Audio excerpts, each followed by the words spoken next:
Не сум задоволен од одговорот на прашањето. За една работа се согласуваме, тоа ќе го кажам, дека врската помеѓу сите овие реформи е несомнена. Вие доколку имате ефикасен правосуден систем, веројатно ќе имате и силна економија. Но каде не се согласуваме, а тоа е во делот на напредокот и во делот на правосудниот систем и во делот на економијата. Разликата не е само до перцепцијата, иако и таа е многу битна. Доколку граѓаните чувствуваат правна несигурност, тоа е проблем. Доколку компаниите чувствуваат правна несигурност, тоа е исто така проблем, бидејќи се воздржани кога инвестираат. Доколку тие не се сигурни во даночната политика на владата, која што се менува постојано, и тоа е проблем. И тоа го спречува нивното инвестирање.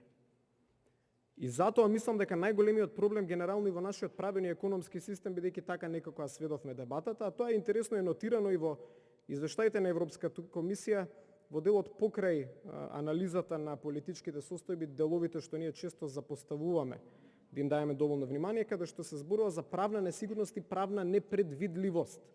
Како таа влие врз облигационите односи, како таа влие врз економијата. И тука е тој јас помеѓу тоа што стои на хартија, односно што пишува во законите и што се применува во праксата. Ние сме земја која што можеби 20 години назад има добри закони. И во овој собраниски состав заедно сме гласале добри закони. Патем опозицијата го поддржа четвртиот пакет економски мерки.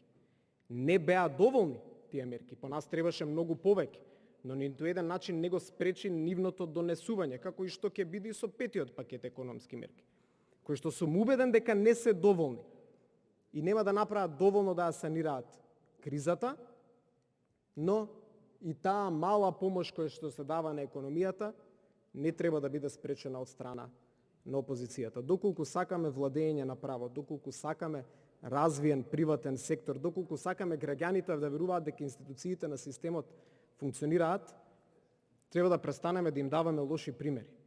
Затоа е недовербата во институциите, затоа е недовербата во системот и затоа имаме намален број на странски инвестиции. Сега можеби лесен изговор е дека е корона криза, но гледаме дека споредбено со земјите од регионот сме многу послаби во таа област. И затоа беше моето прашање, дали има план за сеопфатна економска акција.